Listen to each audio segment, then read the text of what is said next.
లోపల పుల్ల మొక్కలు, మట్టి బెడ్డలు, మట్టి, కానీ పైకి మనకి ఎలా ఉంటుంది? గోళ్ళ కొడితే. మానవుడు కూడా అలాగే ఉన్నాడు. లోపాలంటే అదే.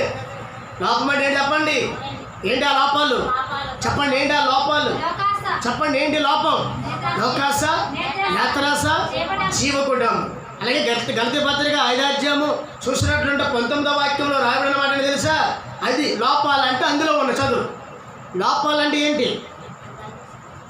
చదువు 19వ వచనం, 5:19 గలతీ పత్రిక. త్వరగా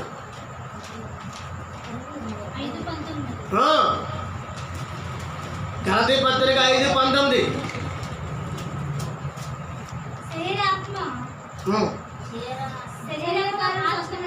శరీర కార్యములు స్పష్టమైనవి. చూడండి, అది ఏమనగా, చూడండి లోపాలంటే నాలో ఏముందండి అని మీరు అనుకోవచ్చు. నీలో ఏముందో, నాలో ఉందో నీకు తెలుసు, నాకు తెలుసు. ఒక ఆయన తెలుసు. ఆయన ఎవరు? హృదయము అంతరంగములు పరిశోధించగల దేవుడు, హృదయములో నివసించే దేవుడు.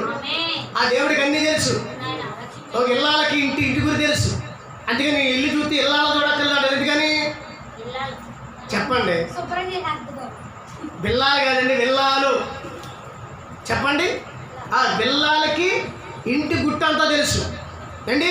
ఏ టైంలో తొడవాలో, ఏ టైంలో ఏం చేయాలో, ఏ టైంలో ఎక్కడ ఏ వస్తువులు కడగాలి, ఎక్కడ ఏ వస్తువులు పెట్టుకోవాలో, ఎక్కడ ఎలా చేసుకోవాలో, రూములు ఎలా తయారు చేసుకోవాలో ఇళ్ళకి తెలుసు. తెలుసా తెలీదా? ప్రతి లోపము తెలుసు. తెలుసా తెలీదా? మాట్లాడండి.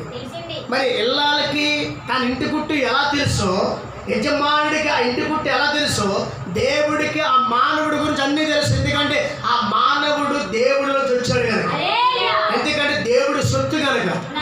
అర్థమైందండి? ఒక కొడుకు నీకు పుట్టాడు. ఆ కొడుకులో ఉన్న ప్రాబ్లం ఏంటో తల్లిదండ్రులు తెలుసు, పక్కడు ఎదురుంటాడు తెలీదు. పోనేనమ్మా, తగ్గిపోతులేమ్మా, అలాగేనమ్మా అని సోచి చెప్పినట్టు చెప్తారు. కానీ వాళ్ళు ఏం చేస్తారు? వాళ్ళు ఏం కాదు. కాబట్టి మీకు భయం వేస్తుంది. పిల్లవాడికి జ్వరం వచ్చిందంటే, పిల్లవాడు ఏడుస్తున్నాడంటే, పిల్లవాడు పడిపోయాడంటే, ఏమండి ఏదో ప్రాబ్లంలో వచ్చాడంటే, ఒళ్ళంతా ఏదో ప్రాబ్లం వచ్చిందంటే ఏడిసి బొబ్బలెట్టుకొని కంగారు పడేది ఎవరు?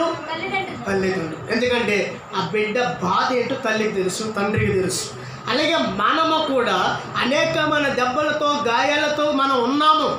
చూడండి, ప్లస్ మీద కనపడుతుందండి. మరి అనేకమైన గొర్రెల్లో ఏం కనపడింది మీకు? చెప్పండి. గొర్రెలు ఏం కనపడింది మీకు?